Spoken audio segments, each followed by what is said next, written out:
नमस्कार दोस्तों, स्वागत है आप सभी का आज के इस महत्वपूर्ण और खास वीडियो में। बागेश्वर धाम का पर्चा आ चुका है, तुम्हारा नाम का पर्चा आ चुका है। अगर यह भविष्यवाणी गलत निकला तो पूरे 50 लाख का इनाम दूंगा। जी हाँ दोस्तों, आप सभी को यह बात बताना चाहेंगे, अगले 24 घंटे के अंदर यह बड़ी खुशखबरी आपका इंतजार कर रहा है। एक खुशखबरी इतना बड़ा है कि सुनते ही घर और परिवार खुशी से नाचे लगेंगे। जी हाँ दोस्तों, आपकी आंखों में खुशी की आंसू आ जाएंगे। 7 जन्मों की सबसे बड़ी खुशखबरी अब आप सभी की जिंदगी में आने वाला है। इससे आप सभी का जीवन एक झटके में सुधार ना जाए तो फिर कहना।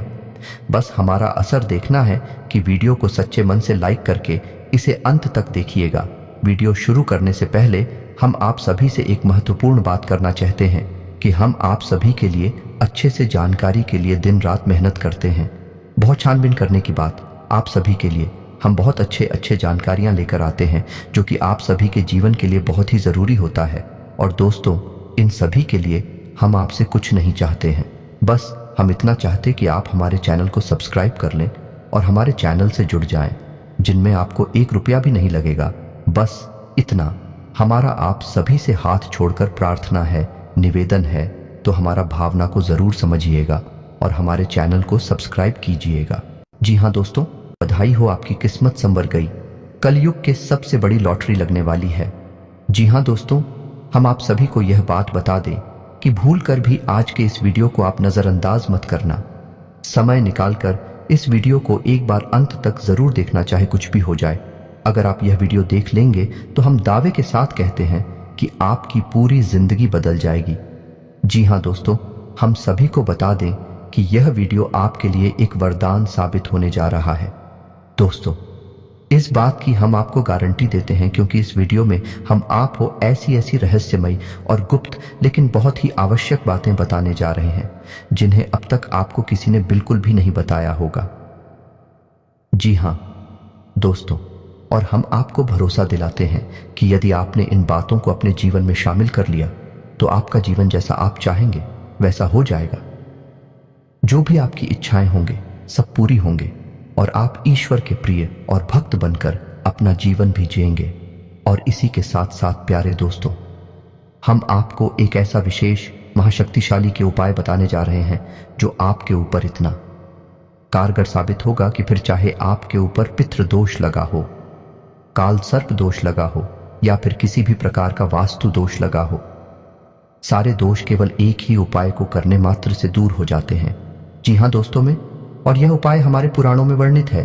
तो इस उपाय को यदि आप पूरे भरोसे के साथ करेंगे, पूरे विश्वास के साथ करेंगे तो यह उपाय आपके जीवन में एक बड़ी क्रांति लेकर आएगा। इसलिए दोस्तों, हमारा आपसे निवेदन है कि वीडियो को पूरा देखें, वीडियो का एक भी भाग मिस ना करें, क्योंकि इस वीडियो में आवश्यक बातें हर एक अंश में, हर एक भाग में बताई जा रही हैं जिन्हें आपको ध्यान से सुनना है।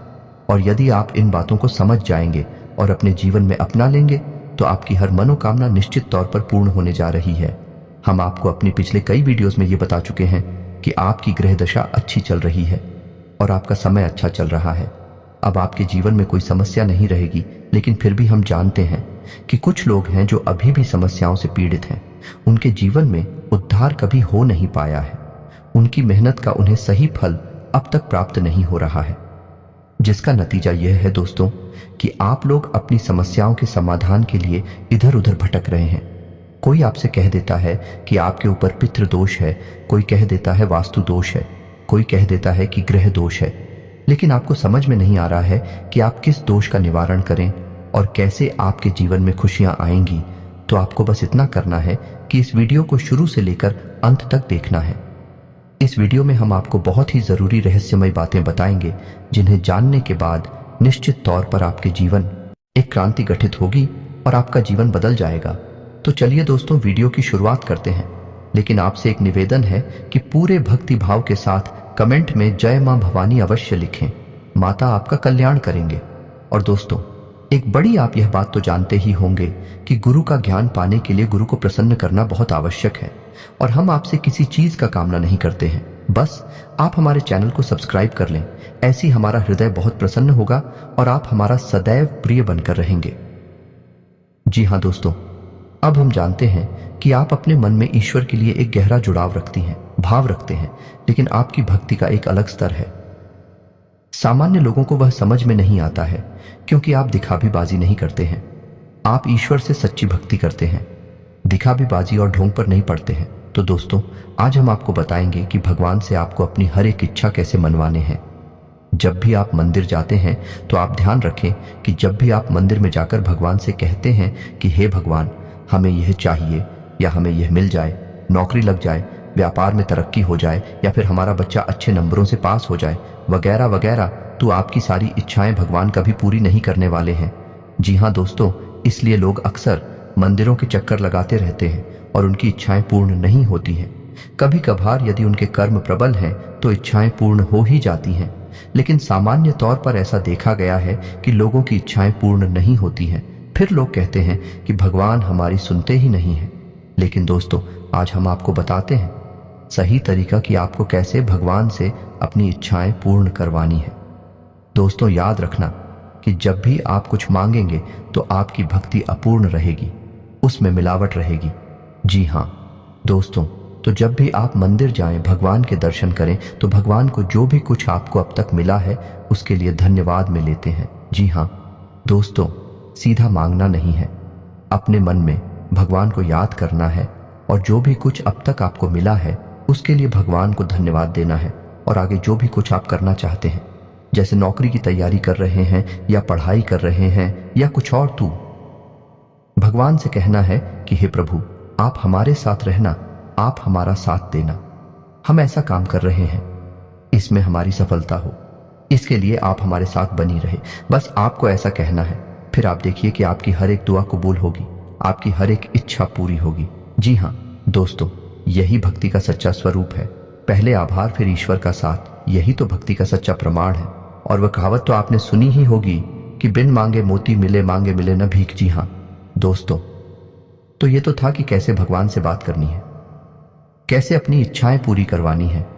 ये दोस्तों, भगवान तो आपकी इच्छा पूरी करने के लिए ही बैठे हैं, लेकिन कर्म को आपको महत्व अवश्य देना है, क्योंकि बिना कर्म किए भगवान भी आपका साथ नहीं देंगे, चाहे आप कितने ही चक्कर मंदिर के क्यों न लगाएं, क्योंकि फिर आपकी हर एक भक्ति भी झूठी भक्ति कहलाई, कि क्योंकि आप भगवान को भी भ्रम में डाल रहे हैं। भगवान से भी व्यापार करना चाहते हैं तो कर्म प्ले करें, मेहनत करें, फिर भगवान का साथ मांगे, आपकी हर इच्छा पूरी होगी, हर काम में आपको सफलता प्राप्त होगी। तो चलिए दोस्तों, अब हम बताते हैं कि वह कौन सी खास बातें हैं जो आपको अपने जीवन में शामिल करनी है, जिससे आपका जीवन बहुत सुंदर हो जाएगा। तो दोस्तों, हम देखते हैं कि लोग अपने ग्रह दोषों से परेशान हैं। कोई किसी ग्रह का उपाय कर रहा है, कोई किसी ग्रह का उपाय कर रहा है, लेकिन कोई भी उपाय काम नहीं कर रहा। कभी कभार उपाय काम कर जाते हैं और कभी कभी नहीं भी कर पाते हैं। तो दोस्तों, इसका सबसे सरल तरीका यह रहेगा कि आपके मन में जो भी इच्छा है, आप उस इच्छा को अपने मन में रखें और सुबह सूर्योदय के समय सूर्य को जल अर्पित अवश्य करें। ऐसा इसलिए क्योंकि सूर्य हर एक ग्रह का मुखिया है, हर एक ग्रह का केंद्र है। तो जब आप सूर्य को जल अर्पित करते हैं तो आप हर एक ग्रह को अपने पक्ष में कर लेते हैं। जी हाँ दोस्तों, अब करना आपको यह है कि जब भी आप अपनी कोई इच्छा पूर्ण करवाना चाहते हैं तो आप उस इच्छा को अपने मन में याद करें और जिस जल को आप सूर्य को अर्पित करने जा रहे हैं उस जल में थोड़ी सी चीनी अवश्य मिला लें। इस उपाय को करने से आपकी हर एक इच्छा पूर्ण होगी और आपके ऊपर जो भी ग्रह दोष लगे हुए हैं वे 2 साल के हो जाएंगे, कम हो जाएंगे। जी हाँ दोस्तों, और यदि आप इस कार्य को रोज नहीं कर पाते हैं, यदि आपकी जीवन शैली व्यस्त है, तो आप कम से कम रविवार के दिन तो इसे अवश्य करें हैं। और जब भी आप इस क्रिया को करें उस समय ओम सूर्याय नमः इस मंत्र का 11 बार जप अवश्य करें। फिर आप देखें आपका जीवन बहुत ही सुंदर हो जाएगा। तो एक गलती और है जो अक्सर लोगों के घरों में देखी जाती है कि महिलाएं जब भी आटा गूंजती हैं तो आटे को ढूंढने के बाद उसे रख देती है कुछ समय के लिए, उसके बाद फिर रोटियां बनाती हैं। इसमें गलतियां हो जाती है कि जब भी आटा गूंद आ जाता है उसे ढूंढकर यूं ही रखकर छोड़ दिया जाता है। दोस्तों, याद रखें कि जब भी खुदा हुआ आटा यूं ही छोड़ दिया जाता है तो वह पिंड का रूप ले लेता है और पितरों का भोजन बन जाता है। और जब आप उस आटे की रोटी खाते हैं तो असल में आप पितरों का भोजन खा रहे हैं। आपको पितृदोष से कोई बचा नहीं सकता है, आपको पितृदोष भयंकर तरीके से परेशान करेगा। तो अब आपको करना क्या है, तो आज हम आपको बताते हैं। आटा गूंदने की और रोटी बनाने की सही विधि। तो आपको क्या करना है कि तांबे के पात्र में जल लेना है और उस जल से ही आटा गूंदना है, और जो जल बच जाए उसे किसी पौधे में डाल देना है। उसके बाद कोशिश करें उस आटे से तुरंत रोटी बनाते, और यदि समय है रोटी नहीं बनानी है तो उस आटे में उंगलियों के निशान बनाएं और उसे गीले नमी वाले कपड़े से ढककर रख दें। जी हाँ दोस्तों, तभी वह आटा बचेगा, और यदि आपने ऐसा नहीं किया, उसे सीधा सीधा कहीं पर रख दिया, तो वह पिंड का रूप ले लेगा। जी हाँ दोस्तों, तो आपको यह ध्यान रखना है, आप इस तरह से यदि आंखें खुलेगी और रोटियां बनाएंगे, आप कम से कम पितृ दोष से तो बच ही जाएंगे। जी हाँ दोस्तों, आप इतने ही पितृ दोष के उपाय करते रहे, लेकिन यदि आप आटा गूंदने में यह गलती करते हैं, रखे हुए आटे की रोटी खाते हैं या फिर बाद से आटे की रोटी खाते हैं, बासी रोटी खाते हैं, तो आपको पितृदोष से कोई भी इस संसार की शक्ति बचा नहीं सकती। आपके घर में सदगति कभी आ नहीं सकती। इसी प्रकार दोस्तों, अब आपको बताएंगे कि जब आप उस सोने के लिए जाते हैं तो आपको क्या करना है। तो अपने तकिए के नीचे आपको एक हरी इलायची रख लेनी है और एक मोर पंख रख लेना है। जी हाँ दोस्तों, इसे होगा ये कि आपको बहुत मीठी नींद आएगी, आपका मन एकदम शांत रहेगा और आपका सोया हुआ भाग जाग उठेगा। जी हाँ दोस्तों, और धन से जुड़ी हुई समस्याएं आपकी धीरे धीरे दूर होनी शुरू हो जाएंगे। दोस्तों, पुराने जमाने में हमारे पूर्वज छोटे छोटे तमाम उपाय अपने जीवन में करते रहते थे, जिसकी वजह से घरों में शांति रहा करती थी। किसी भी प्रकार का क्लास नहीं होता था। धन दौलत भले ही थोड़ी कब हुआ करती थी, लेकिन जितना भी था बड़ा सुकून का था। घर में शांति रहती थी, आपस में प्रेम रहता था। लेकिन आज के समय में लोगों के पास चाहे धन दौलत हो या ना हो, लेकिन शांति, सुकून और आपसी प्रेम नहीं हो सकता। जिसका कारण यह है कि हम अपनी आध्यात्मिक और धार्मिक परंपराओं को पूर्ण रूप से भूल चुके हैं। ऐसी ऐसी गलतियां कर जाती हैं जिनका खामियाजा हमें जीवन भर भुगतना पड़ता है। इसी के साथ साथ दोस्तों, आपके घर में जो तुलसी का पौधा है, उसमें आप कलावा अवश्य बांधे। जब आप अलावा तुलसी के पौधे में बनते हैं तो आपके घर में जो भी विपदा आएगी, जो भी समस्या आएगी, वह आपके दरवाजे से ही लौट जाएगी। जी हाँ दोस्तों, तुलसी का पौधा हमारे घर में सकारात्मक ऊर्जा का प्रतीक होता है, और जब आप कलावा बांधते हैं तो तुलसी के पौधे की शक्ति कई गुना बढ़ जाती है। फिर कोई नकारात्मक ऊर्जा हमारे घर में प्रवेश नहीं कर सकती है। दोस्तों, आपने सुना ही होगा कि जिस घर में भूतों का वास होता है, प्रीतों का वास होता है, उस घर में तुलसी पहले सूख जाती है। उस घर में तुलसी कभी पनप ही नहीं सकती है। इसीलिए तुलसी को सकारात्मक ऊर्जा का प्रतीक माना जाता है। और यदि आप तुलसी के पौधे का संपूर्ण लाभ लेना चाहते हैं तो उस पौधे को कलावा अवश्य बांधें।